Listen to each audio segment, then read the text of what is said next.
Hello everyone, welcome to my YouTube channel. Masih di korelasi guys. Jadi kali ini kita masih di korelasi. Jadi ini kan masih hitungan unit ya, satu unit kita sudah buka kurang lebih sekitar 3 unit.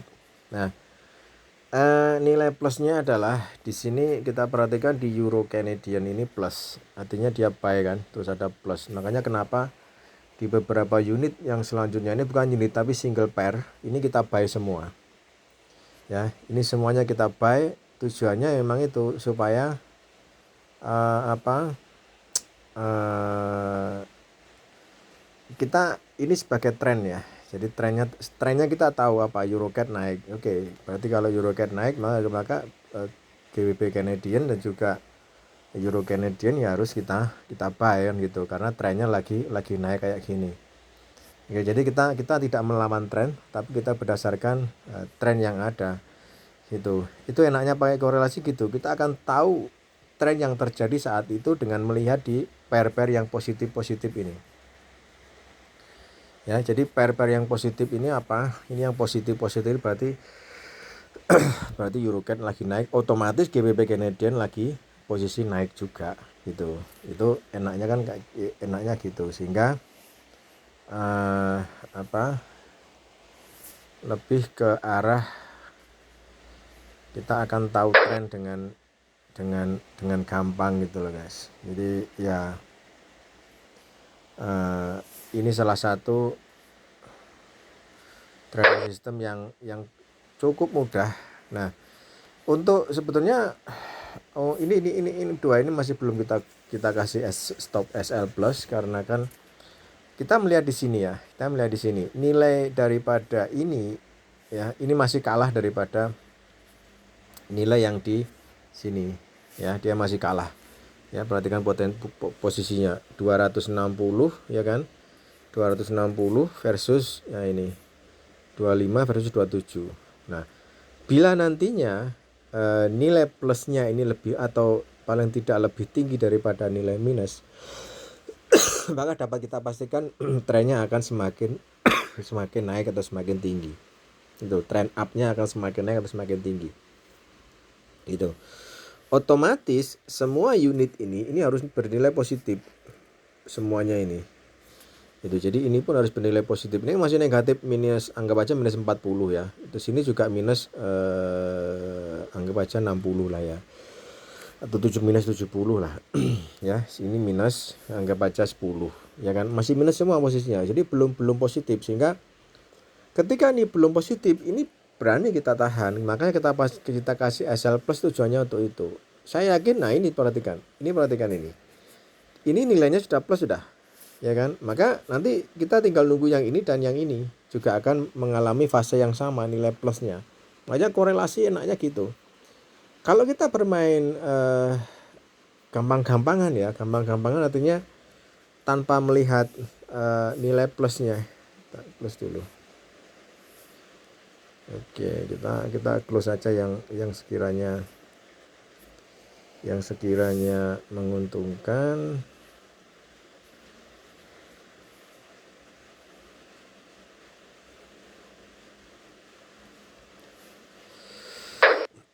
Jadi enaknya gitu, kita bisa melihat potensinya bagaimana, potensinya lagi.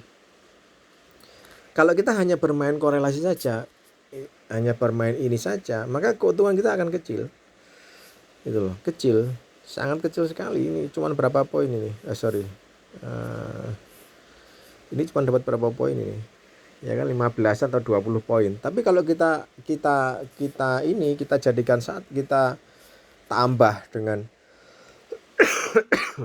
oke, kita open unit ya. Ini ada open tiap unit ya. Oke, sekarang aku nambahnya ya gini. Maka otomatis profit kita akan lebih besar kayak gini, nambah ini. Ya kan, lebih besar gitu. Karena kita tahu trennya, ini trennya sedikit saat ini seperti itu. Gitu, ya. Jadi enaknya gitu. Sehingga kita enggak usah ragu, artinya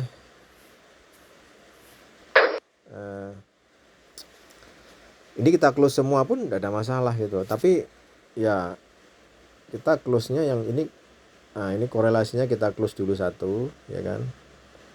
Karena nilainya sudah positif kan, makanya kita close ya 220. Maka kita close nilainya, ya kan? Gitu. Tinggal nanti kita lihat, tunggu yang ini harus balas plus juga. Ini juga akan, saya yakin ini pasti akan plus nantinya, gitu. Makanya ini masih ada range yang cukup tinggi nanti untuk bisa Euro Canadian dan GBP Canadian naik cukup tinggi. Saya yakin pasti akan naiknya cukup tinggi juga. Itu. Makanya apa sih? Ini kan tidak ada indikator sama ini, indikatornya cuma MACD yang kita pakai ya. Indikator ini cuma pemanis saja gitu loh. Bahkan nyaris tidak kita gunakan indikator ini. Kenapa? Karena kita sudah ada indikator, yaitu price itu sendiri yang kita pakai untuk menentukan kapan buy-nya, kapan sell-nya gitu. Ya.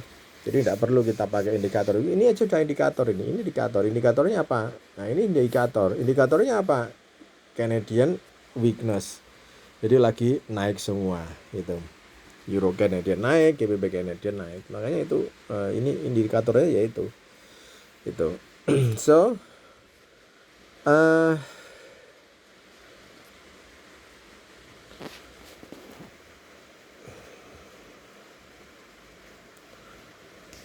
kalaupun untuk mengetahui tren ke depan, misalnya ini kayaknya mau naik lagi atau naik turun lagi ya, nah katakanlah gitu, kita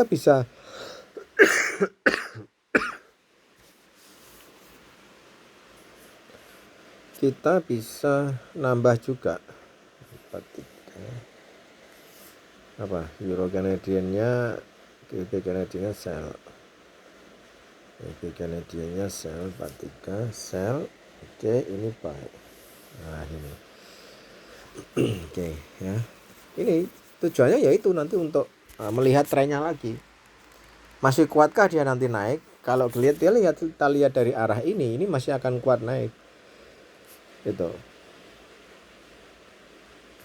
Makanya kita open baru lagi. Nah ini tujuannya untuk melihat trennya kayak sepertinya gimana. Kalau masih kita lihat naik, masih kuat naik, maka ini akan kita tahan lagi. Belum ada SL ya, kasih SL gitu loh.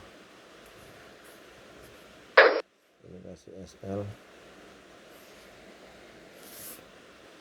25 itu, sehingga stop loss kita tentunya akan pakai stop loss yang paling kecil gitu. Kita enggak pakai stop loss yang besar. Kalau mau pakai stop loss, kalau mau di locking ya yang lebih enak pakai locking juga gitu. Cuman karena ini kita sudah cukup profitnya ya gini kan. Karena targetnya kan dalam satu hari paling tidak kan sekitar 30% lah ya. Saya 5% lah per hari itu, saya itu targetnya sekitar 5%, berarti sekitar 100 kan ya. Kalau 2000-an berarti kan sekitar 100 lah 5%-nya. Ini sudah dapat 300 lebih lah. Berarti lumayan kan. Lumayan 15 gitu. Anggap aja 15. Sehingga ini tetap kita pakai cara ini lebih enaknya gitu. Oke. Jadi tetap kita gandeng terus gitu. Bentar.